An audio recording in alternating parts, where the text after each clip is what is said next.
xibaar yu wér te wóor ca tàng-tàng ba abonnez-vous pour ngeen di mën di jot suñuy vidéo.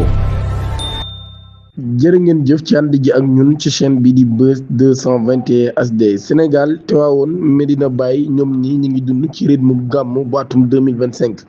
communauté musulman bu Sénégal ñi ngi féete gàmmu gi alxames mu nekk nag guddi gi nga xam ni moom la sang bu sedd ba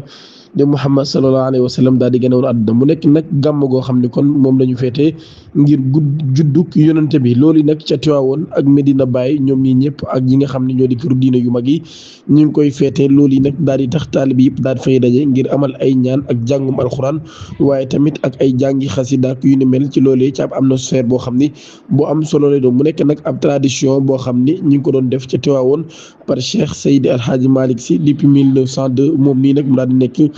pilier de l'islam loolu lii ñu daal di place ci thème ba nag célébrer le Mawlud pour une société cohesive l'édition 2025 nag moom mii daal na mettre en accent sur la paix maanaam jàmm ak fraternité ak lu jëm ci wàllum dialogue programme bi nag ñi ko piloté di Zawiya Tijaniyya et la COSCAS ñoom ñi ngi amal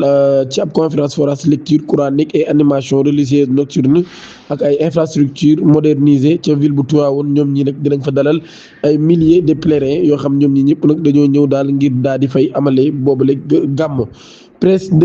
2025-2008 Diomaye Faye exige une mise en œuvre rigoureuse pour relancer l'économie du Sénégal. Le président Bassirou Diomaye Faye daan nay ordonné mercredi ab conseil des ministres l'exécution stricte du plan de redressement économique et social. Presse ci ay délais yoo xam ne nag délais yu imparti la daal di insisté bu baax a baax ci adoption rapide des textes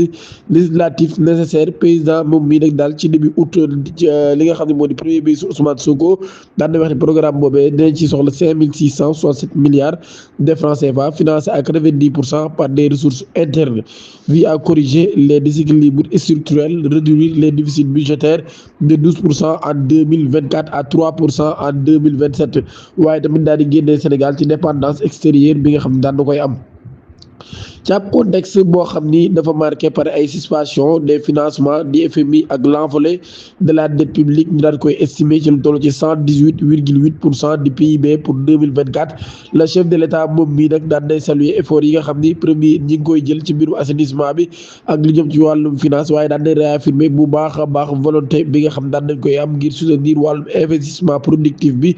ak création des champions nationaux pour générer des emplois. Le forum Investir Sénégal prévu le 7 et 8 octobre loolu yi daan nañ ko war a présenter comme ab étape décisive pour concrétiser ambition yi nga xam ni daan nañ koy am ci lu jëm ci wàllum souveraineté de justice et de prospérité du Sénégal.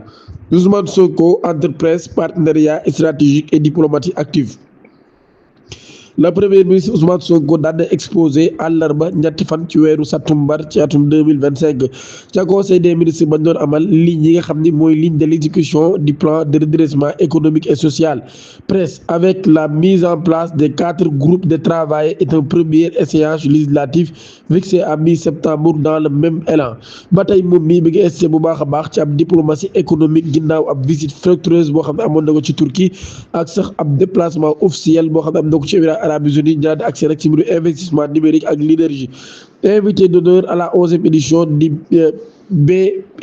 BP France Inno Génération BIC à Paris Ousmane Sonko daan nay nag décliner invitation boobee ngir nag ay région d'agenda maanaam daal kon ngir mbirum agenda am daan nay décliner boobu lépp situation waaye nag daal di chargé am membre ci gouvernement mu daan koy représenté foofee primature yu ba tey nag ñoom ñi dinañ accueillir prochainement ci Dakar premier ministre français ba ci mbirum nag séminaire intergouvernemental SIG. Nouvelle initiative bi nga xam ne dañ koo am mu nekk am initiative conjointe ñu daan koy annoncé par ñaari chef d'État yooyee extradition de Doro Gueye la justice française réclame des garanties au Sénégal. Chambre d'accusation de la cour d'appel de Paris daan nay suspendi examen bi nga xam doon na ko amal ngir ñu daal di indiwaat Doro Gueye ci réewum Sénégal homme d'affaires sénégalais bi di Doro Gueye ñu daal di koy réclamé par la justice de Dakar magistrat français daan nañu exiger ay garanties wala complément d'information sur 8 points dont la garantie d'un projet équitable et la prise en compte de son état de santé. ñu daal di jàpp nag kon wér-gu-yaramam lu fragile la. ab audience bu yees ñu daal di koy programmé ngir le 10 décembre bi ñu dëgmal Libération loolu daal di xamle ginnaaw biñ ko tegee ci kawam am mandat d'arrêt international ci Dakar moom mii ci mbirum nag ab litige foncière bu toll ci 1,2 milliard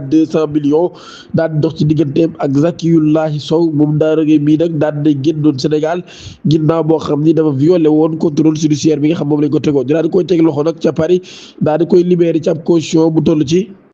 160 000 euros moom mii nag daal ba tey mi ngi nekk koo xam ne mi ngi xaar ab décision définitive ci éventuelle extradition maam daal kon ci indiwaat bu ñu ko war a indiwaat ci réewum Sénégal ba tey ci rapport yoo xam ni yu bari daan nañ koy arrêté gàmmu 2025 l'ANACIM alerte sur pluie et forte chaleur à Tivaouane et Kaolack ginnaaw bi nga xamee ni ay fan moo des ci gàmmu gi atum 2025 l'Agence nationale de l'aviation civile et de la météorologie ANACIM daan nañ publier ab bulletin spécial ngir accompagner les milliers de pèlerins attendus dans les voies religieuses. Des orages et pluies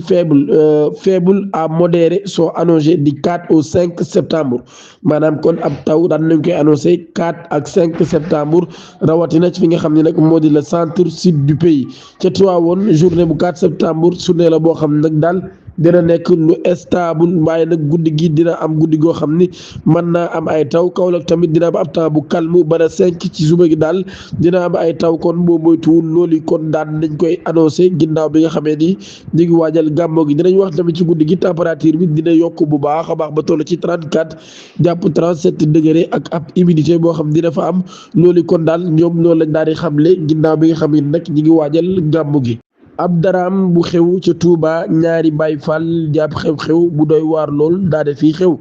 ca Mbàkke loolu yi nag di am mbir mu doy waar lool boo xam ne daan nay am démb ci guddi gi bi 0 heure jotee maanaam 0 heure bi mu tegalee kon ñeent fukki simili ak juróom ci la xew-xew boobee daal di am ca Mbàkke ñaari Baay Faal foofee nag benn nit bu nu fa faat moo fa daal di am ci guddi gi alxames gi bi 0 heure 45 jotee kenn ray nag mi ngi wuyoo ci turu Nino nekkoon koo xam ni ca mairie ba la doon liggéeyee bu Mbàkke waaye nag ci ko ray mi ngi wuyoo si turu Serigne Mbàkke Fall dëkk ñaari Baay Fall mu nekk nag am xibaar boo xam ni xibaar bu doy waar la lool ñi ngi leen di jox dig daje ba ëllëg incha allah ci yeneen i xibaar jërë ngeen